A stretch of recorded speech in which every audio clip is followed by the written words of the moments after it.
And welcome to another episode of Sports and Songs podcast. We're on season 5, episode number 15. Tonight is the Songs edition, Andy. Songs, we're going to do an album review and talk music, concerts, tours, things like that. Today is February 15, 2024. How are you doing? Good. Got my half off Valentine's candy today. So you did? Okay. Yeah. It's always good for you as we're one day past Valentine's, and we're going to do an album review today, third in a 6-part series, right?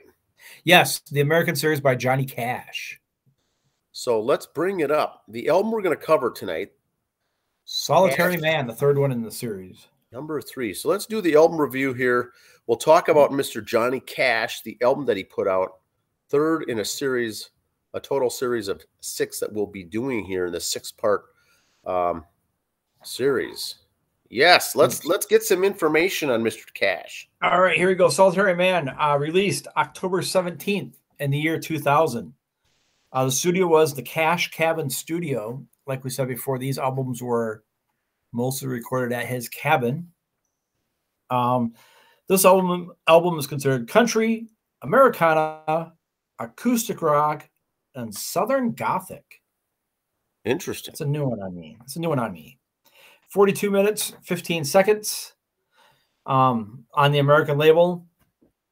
There was, like I said, in the series of 6, they did release other albums, like greatest hits albums and everything else. But this is the third in the American series called Solitary Man.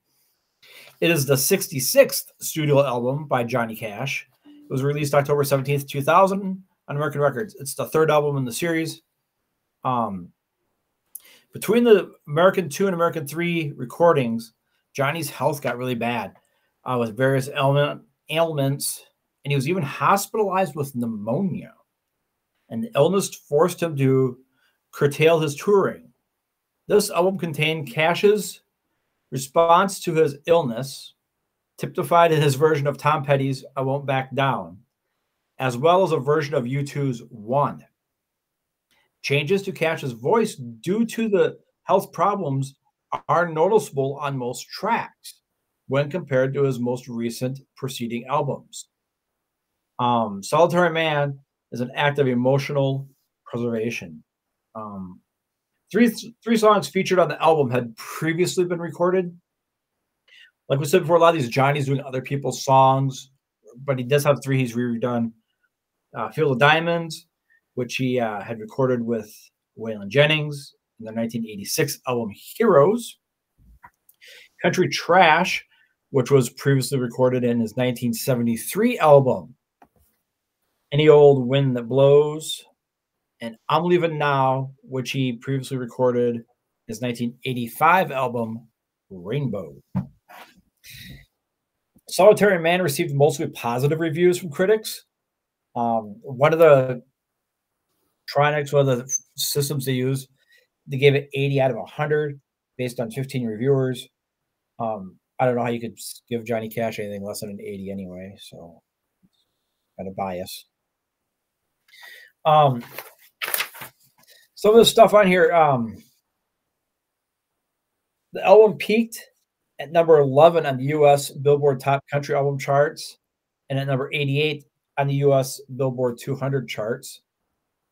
The track listings, like I said, here we go. 42 minutes, 15 seconds. Song 1, I Won't Back Down with Tom Petty, written by Tom Petty and Jeff Lynne. Solitary Man, written by Neil Diamond. That Lucky Old Sun just rolls around heaven all day. Originally done by Beasley Smith. One is done by U2. Nobody by Burt Williams. I See a Darkness with Will Oldham, written by Will Oldham. That Mercy Seat by Nick Cave and Mick Harvey.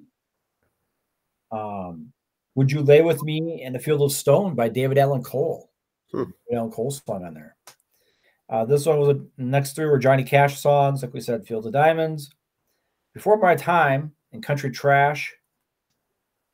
Mary of the Wild Moor, a Dennis Turner tune he had done. I'm Leaving Now with Merle Haggard. And Wayfaring Stranger, just a traditional hymn he done. Some of the other performers on here who mentioned people wanted to come in and be on Johnny's albums. Of course, Tom Petty, Merle Haggard, Sheryl Crow, June Carter Cash, John Carter Cash, and Laura Cash were all on doing stuff on it. John Carter was a producer. June sang, and Laura played the fiddle on some songs. Nice. Tom Petty, Marty Stewart again on guitar. His version of One, I kind of really like that. I mean, the song One by U2 is kind of a mellow, low-tone song anyway, or low-tone song anyway.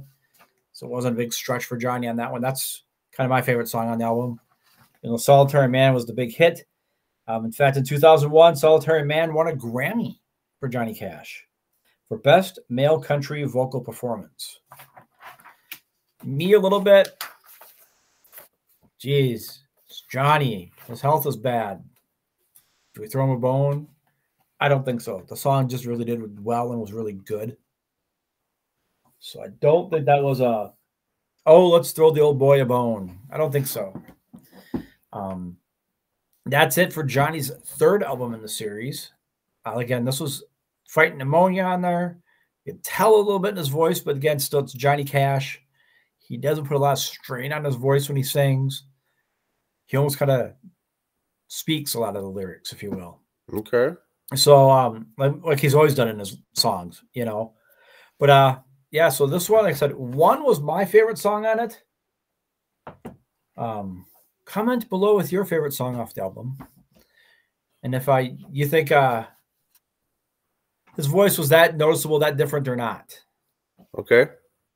Now, this is the best selling of the 6, right? Of the 3, I believe this was the best selling of the 6. This third one was the most popular one too, but because it got the Grammy. Yeah, we'll see how it goes. Well, makes sense. We'll see if we get some comments down below from the listeners. Now, we've got some notes. Yes. Local music notes. Now, coming up June 29th, it's a few months away, but check out who's coming to the Route 47 in Anoka. Rockstar Bob, formerly of Hairball. Should be good. And he's also part of Almost Cooper, so I don't know if there's some Alice tunes on there too. So very good with that. He's got the hair for it. Yes. Now, Styx. Yes. There's another one late in the summer, August 30th. But if you want to see Styx, this is at the Shells Arena. Yeah, get your vacation time in now and get the rooms up there now. Yep.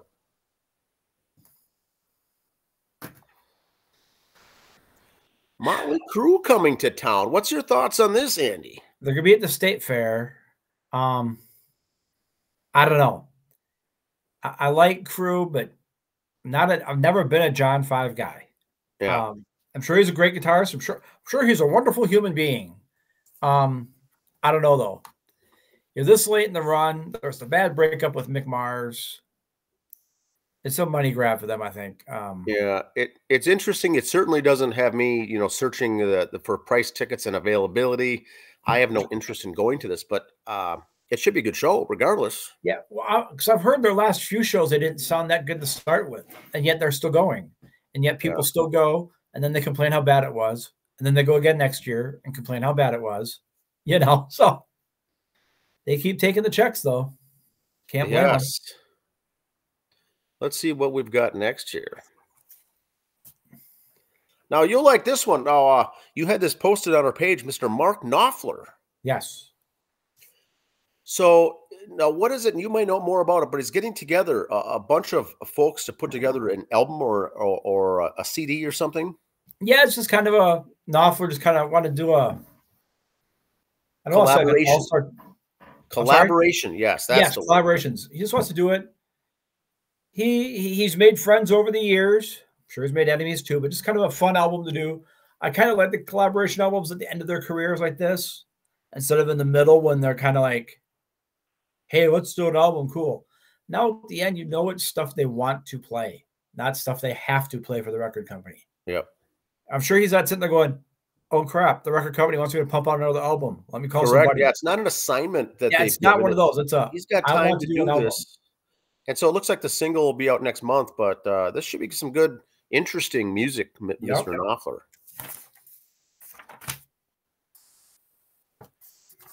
Now, It's coming up in a couple weeks. our friend Gypsy Rose, 23rd That's of the song February. Gypsy Rose from Yeah. Sunflower and Chicken Leg.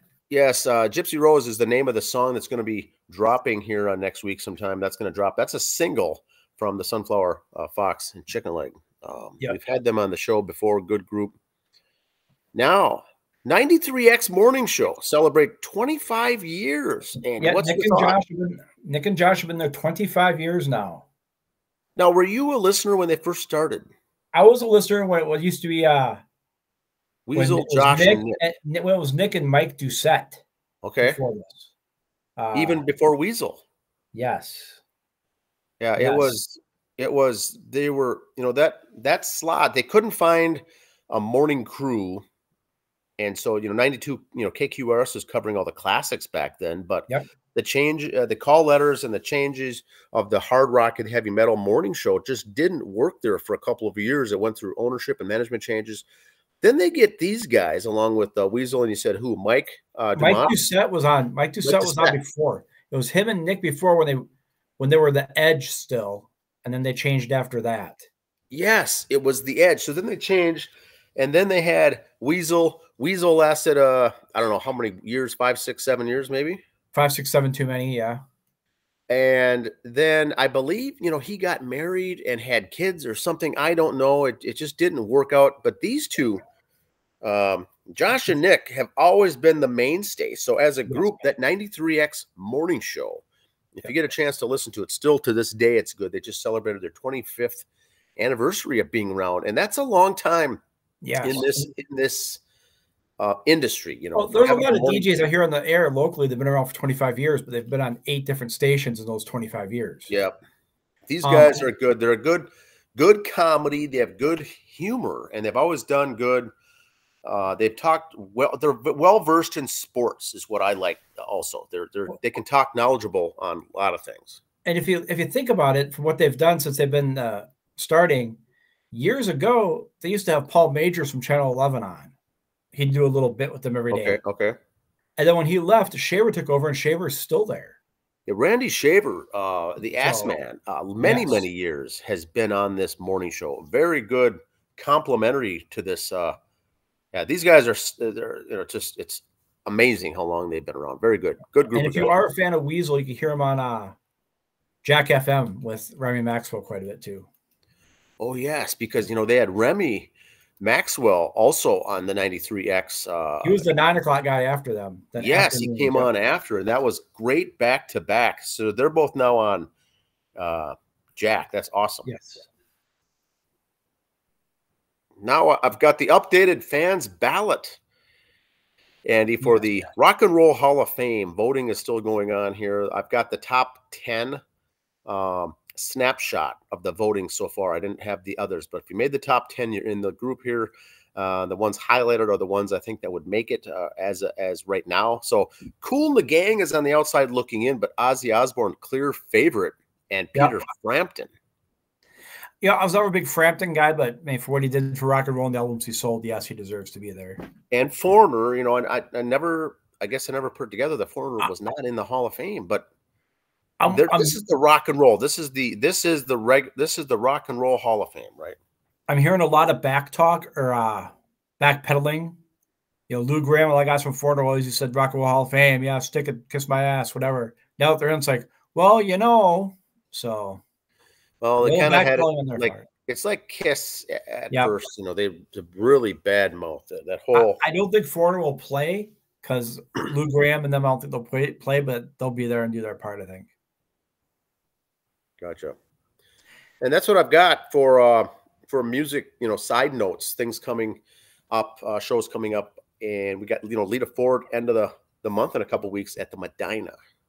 Kissin' Time. We've mentioned them on the show a few times before. We've had Mr. Zero on once.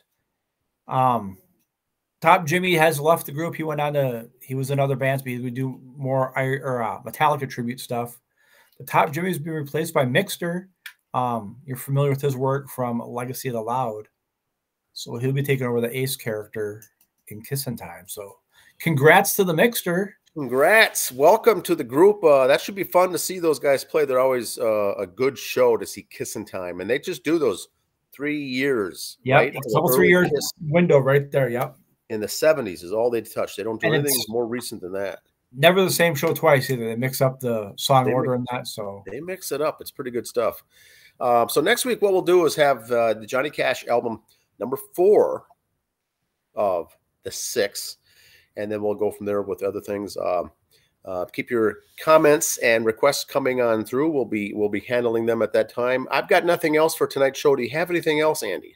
No, not much. I said the Rock and Roll Hall of Fame. Just kind of keep an ear, see what like Foreigner or Cher or some of these other guys who maybe are finally in now that have kind of maybe bad talked in the past, what they say. For those who don't make it, what they say. And again, kind of like we said with Johnny Cash getting that Grammy, are they finally putting Ozzy in because his health is real bad? So he's kind of getting that pity vote, or are they finally right and wrong? And those are, you can go online and do the fan vote yourself. I think you can select seven members, and you can vote once a day for free. And so that's the fan vote right now. So that's very interesting to watch that. I don't know how much that weighs in with the other official vote, I guess, or not, but that's just fun to watch. I know our intern Oswald here has been voting for Kool and the Gang every day. Perfect. So yeah. Not Ozzy? No. He thinks he's overrated. Perfect. All right, so that's good. We'll be back with another Johnny Cash installment next week. Have a good week, everyone. See ya.